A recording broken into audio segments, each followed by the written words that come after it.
Thank you for tuning in to Behind the Boost. Today we're speaking with Raycheal Proctor. Enjoy it. I'm excited to speak with you. The first time I met you was at Brighton SEO, and first of all, you spoke then, but we actually met you beforehand, and it was a little bit fun and interesting how we were able to start the conversation. One of our team members started to troll a little bit and have fun when it comes to music. So hmm we're number one thing is we're excited to speak with you today. No, absolutely. I think you all became like a grounding point for me because you were always there. And as I walked by, I had to be ready because you forget trolls' names, For but you never sure. forget how they made you feel. Yeah, for And sure. gosh, he got me so good. He got me, because it's sort of a work function. You, Yeah, you try for to, sure. but he totally got me out of character. And Yeah. whew, that it was mindful. It was masterful. It was It was, masterful. it was, it's funny is one of the things that we like to say when it comes to any kind of conversation or sales or anything is you got to get people out of that cloud that they're working in and their ability to just say, I'm doing this, I'm doing this, I'm doing this. This is the answer, blah, blah, blah. You need to be able to say, stop. hmm Let's break you out of character. So I believe he made a joke about music, and that definitely got the conversation going. But it was a skillful joke, and I think it also goes into the type of marketing I do. So Yeah, it was highly targeted, and it was also informed. yeah, So there's one thing to say something like, "Oh, your favorite band sucks." yeah, It's another thing to have an intelligent dig. An intelligent, well-informed insult makes you pause and say, "Hold on." First of yeah, all. Secondly, thirdly, all your defenses are down. Now all of a sudden you have to be my friend because I don't want you as my foe. You clearly know way too much. And I believe it was around like you guys ended up talking about music. We're at our hmm booth, and Yeah. he was talking about an instrument that you play. Remind me of the instrument that you play.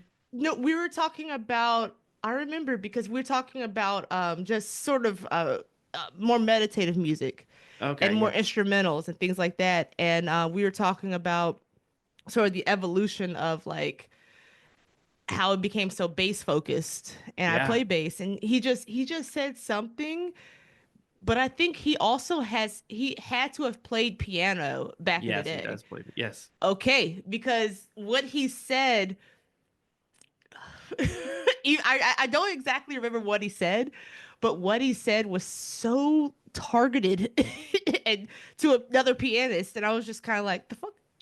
yeah, What did you exactly. say? Like, what did you just say to me? I loved I it. think I actually cussed. I was just like, and he just like looked at me with like this smirk. And I Yeah. think next time I came around, I just, I had on like one of my nicer blazers, and I was just like, I'll have you know, I did prank phone calls back in the day. Like I know how to troll. Okay, I used to be a troll. I was trolling before you were troll. It was fun. Yeah, that's one thing. I mean, we've had the pleasure at Boostability of going to a lot of conferences, and one of the first things that I like to do with my team is find a way to interact and speak with as people, Right. right? As an individual. And that's how they're going to remember you. And ultimately, that's what marketing is. How do you hmm make it so that your brand, and I know you are an expert in this, how do you make it so that your brand stands out? And one thing that I'd love to hear is number one, how'd you get started in SEO? That's huge. I want to know where little Raycheal decided, you know what, let's do this. What's going on here? How did you start in the SEO world? Oh, little Rachel. So, little Rachel. So what folks might not know is at the beginning of this setup, I had to do some light balancing. So, I went to college originally on a music scholarship, Okay. music composition with a focus on saxophone performance. Okay. And my goal was to write the scores for Pixar. And then like, I found out the music kids, like that music department was weird. It's insulated. And so I just wanted to be a more worldly adult. My favorite adults were the like super worldly ones. And so um switched out of that, started with a marketing minor, Okay. and then had a broadcast major. Well, when I graduated, I won't say when I graduated, I'll just say I'm about to celebrate my 39th birthday and I'm going Killing to it. Hawaii and I love it. it's a trip. Oh, that's It's crazy. so cool. Like I have to decide between meditating in the temples or swimming with sharks. Like it's a vibe. That's a life everybody wants, though, right? It's so intentional and targeted, focused. I I love it. focus on certain keywords. Yeah, for Um, sure. so I after college, I graduated when like one economic collapse happened, and so Okay. every one of my and I'm the first one to graduate in my family. Every one of my leads and what I thought I was going to do fell through. So I could Wow. either go like Hawk Rental Cars. We Okay. all know who that is. Like Yeah. they love a good recent grad. Or I just took a break, went to Orlando, and then moved to Austin. Okay. And I landed a job at Blockbuster being a manager, Yes. one of the last blockbusters. And Yes. like it was so fun. And I had like my own lane. Like I was Tarantino focused, but I was into like intricate like Yes. I had my own lane. So you like But the gore. I love oh, this. it was cool. It was so Yeah. dope. But also like we all it was like one of the last blockbusters. And That's so like and so I literally hit the phone book okay. and like because my mother came down on me and she was just like, so you're gonna work at Blockbuster? And I'm like, yeah, man, I got this cool ink pen. And it Yeah. was really heavy.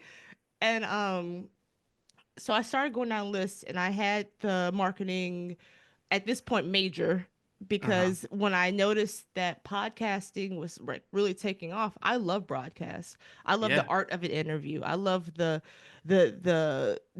way that we can tell human history story. We can tell society story. for sure. Underserved, not even underserved. I want to say just subcultures. You got main For sure. culture. We got so many subcultures. Absolutely. Um, so that was my jam, and it still is my jam, clearly. But I was just like, I gotta pay for this jam. You know, Yeah. I don't want to have to like do weird things for reeds and other Yeah. like guitar strings. And so I started just going down the list of marketing. So I was like, I have a degree in marketing. So Yeah. and I went and I found this one company, shout outs to Apogee Marketing in Austin, Texas, and I worked Love it. there. And they said I had an internship. I barely remember getting paid. I remember like I was in charge of like hiding the dogs because like we like it was like this whole it was a very marketing agency, like digital marketing. I presented at South by as a young presenter. I introduced one of our lead guys.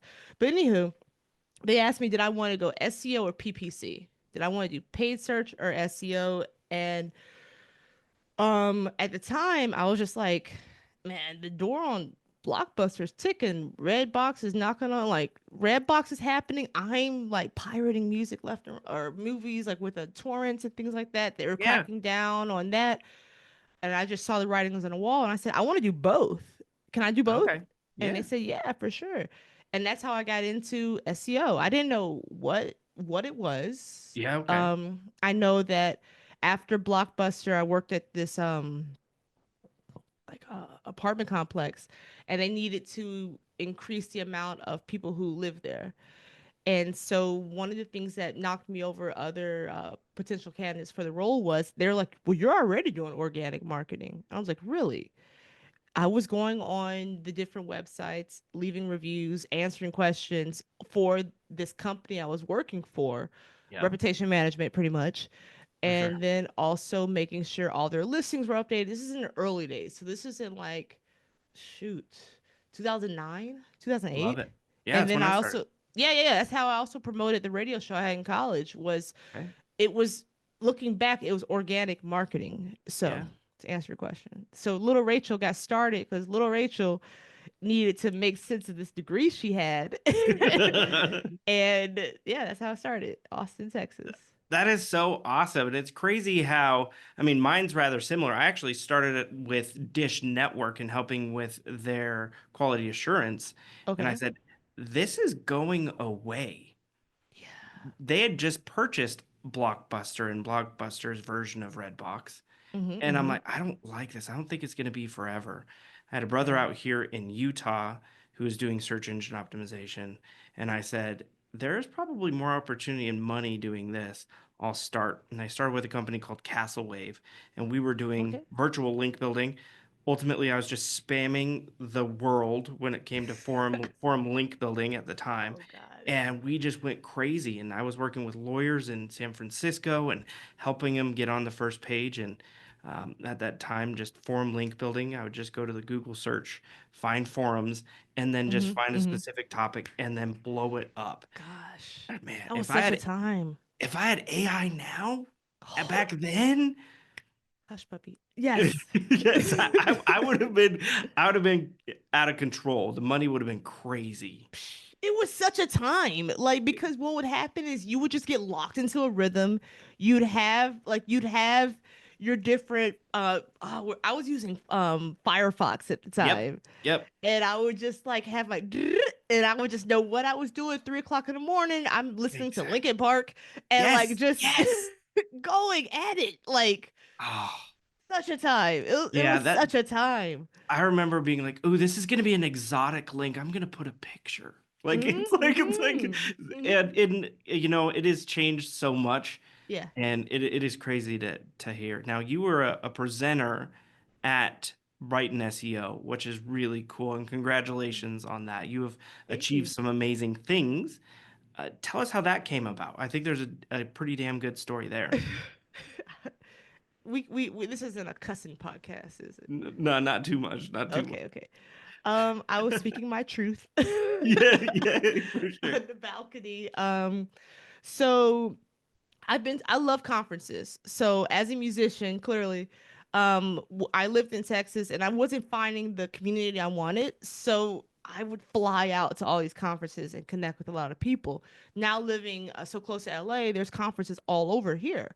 For sure. And yeah, it's amazing. So SEO Brighton SEO, I guess it was you remember Mike TV on Willy Wonka and the Chocolate Factory? I imagine Absolutely. that's how he felt. I guess that's the character I identify with because I guess he had guns. Yes. But like it was so fun. Every person I talked to, we could have like these really cool conversations about organic marketing, just marketing in general. So by and by at Brian SEO, a lot of those folks are from the UK. Yep. And I used to be a rugby player, and what happened was I found the other ruggers, which Okay. happens. And Yes. Especially in the we're UK. yes, we're a rowdy bunch. Speaking our truth on the patio, and I just was going on about omni-channel marketing and really just venting to a lively crowd.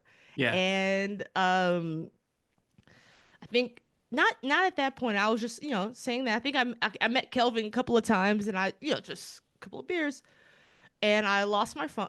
Is this the story you want me to tell? Yes, ma'am.